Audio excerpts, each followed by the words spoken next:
ভোটটা যখনই ঘনিয়ে আসছে আপনি তখনই দেখেন আওয়ামী লীগ মানে অন্ধকার থেকে বেরিয়ে আসছে। আপনি দেখেন আওয়ামী লীগ কোথাও মিছিল করলে বিএনপি সেটা প্রোটেক্ট করে। যে এই দলগুলা এখন তারা আওয়ামী লীগকে বরঞ্চ প্রেফার করতেছে কিছু জায়গায়। নির্বাচনে হাওয়া শুরু হয়েছে এবং খুব শিগগিরই তারেক রহমান ফিরবেন।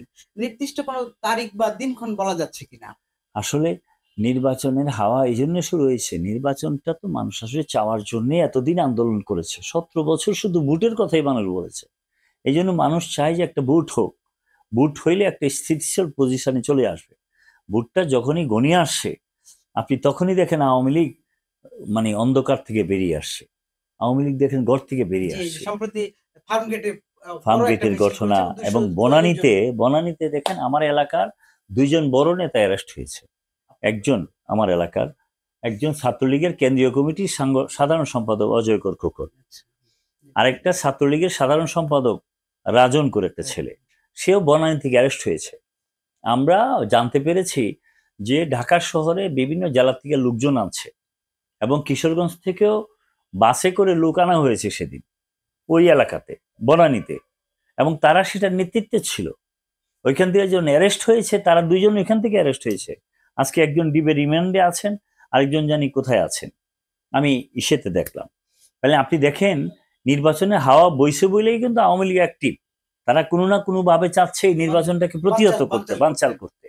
সুতরাং আমাদের উচিত যারা আমরা জুলাইয়ের অভ্যুত্থানের সাথে জড়িত ছিলাম তারা ঐক্যবদ্ধ হয়ে সেই সমস্ত কাজটাকে মোকাবেলা করে সুন্দর একটা নির্বাচনের পথে আগানো। কিন্তু আমার কাছে যেটা মনে হচ্ছে যে ক্ষুদ্র ক্ষুদ্র স্বার্থকে দেখে যে এই দলগুলা এখন তারা আওয়ামী লীগকে বরঞ্চ প্রেফার করতেছে কিছু জায়গায়। তারা অনেক দিকে তাকাচ্ছে বিএনপি যেন ভালো করে সামনে না আগায়, বিএনপি যেন ক্ষমতায় না যায়, ওরা আওয়ামী লীগকে ছাড় দেয়। আপনি দেখেন আওয়ামী লীগ কোথাও মিছিল করলে বিএনপি সেটা প্রোটেক্ট করে। সেখানে জামাতে ইসলামী বলেন, এনসিপি বলেন, কি জানি ইসলামী আন্দোলন, কেউ কিন্তু নামছে না। তাদের মতিগতি বুঝছি না। আসলে মতিগতি যেদিকেই থাকুক আমার কাছে মনে হয় একসাথে না থাকলে যে প্রবলেমটা হবে, বিশেষ করে দেখেন জামাতে ইসলামী 71 সনে তাদের বিতর্কিত ভূমিকা ছিল। 2008-এ যখন নির্বাচন হয়, এই নির্বাচনে কিন্তু ম্যাডাম চাইছিলেন না নির্বাচনে যেতে। তখন মুজাহিদ সাহেব ওনার হাতে সবসময় পাঞ্জাবি বলে বলে কথা বলতেন, হাত বলে ম্যাডামের সামনে বলতেছিলেন যে আপনারা যদি নির্বাচনে না যান তাহলে জামাতে ইসলাম এই 4 দলীয় ঐক্যজোট ভেঙে দিয়ে নির্বাচনে চলে যাবে। ম্যাডাম তখন বলছে ভুল করবেন জীবনে, এই ভুলের মাসুল অনেকদিন দিতে হবে। সে শুনে নাই। এবং দেখেন বেগম খালেদা জিয়া কত দূরদর্শী নেত্রী ছিলেন, উনার এই কথা কতটুকু প্রতিফলন হয়েছে, সেই প্রতিফলন মুজাহিদ ফাঁসিতে ঝুলেছে, চরম মূল্য দিতে হয়েছে, চরম নিজামীকে ফাঁসিতে ঝুলতে হয়েছে, তাদের সমস্ত মানুষের ফাঁসি হয়েছে। আপনি ভাবতে পারেন তাদের একটু ভুলের কারণে। জামাতের এই ধরনের ভুল তারা পদে পদে করে।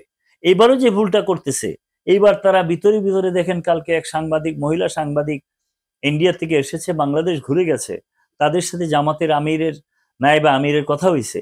তারা তাদের সাথে সম্পর্ক করতে চায়, এই যে ইন্ডিয়ার সাথে সম্পর্ক তারা ঘুরতে চায়।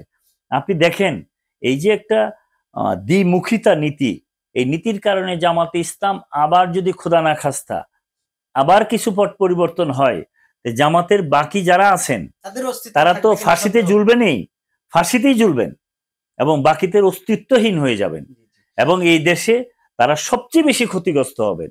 এই জন্য আমি অনুরোধ করব তাদেরকে যে এখনো সময় আছে, ভালো হয়ে যান, ভালো হয়ে সঠিক পথে চলেন। 71-এর ভূমিকা মানুষ একটু ভুলতে শিখেছে, ভুলছে।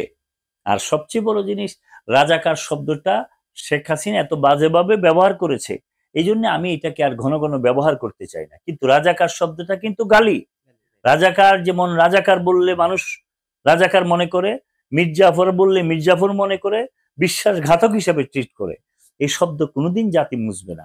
তা আমি অনুরোধ করব সমস্ত জুলাইয়ের অভ্যুত্থানের যারা একসাথে আমরা ছিলাম, আমরা ঐক্যবদ্ধভাবে ফেব্রুয়ারি নির্বাচনটাকে সুন্দরভাবে তারেক রহমানের নেতৃত্বে আসুন, প্রতিযোগিতা হোক, প্রতিযোগিতা হয়ে দেশটাকে সুন্দর পথে আগাই। আপনাকে অসংখ্য ধন্যবাদ আমাদের সময় দেওয়ার জন্য। ধন্যবাদ আপনাকে। দর্শক, এই ছিল আজকের নিউজরুম। আগামীকাল ঠিক এই সময়ে আবার নতুন কোনো অতিথির সঙ্গে নতুন কোনো সংবাদ নিয়ে দেখা হবে। সে পর্যন্ত ভালো থাকবেন, সুস্থ থাকবেন। সকলকে ধন্যবাদ।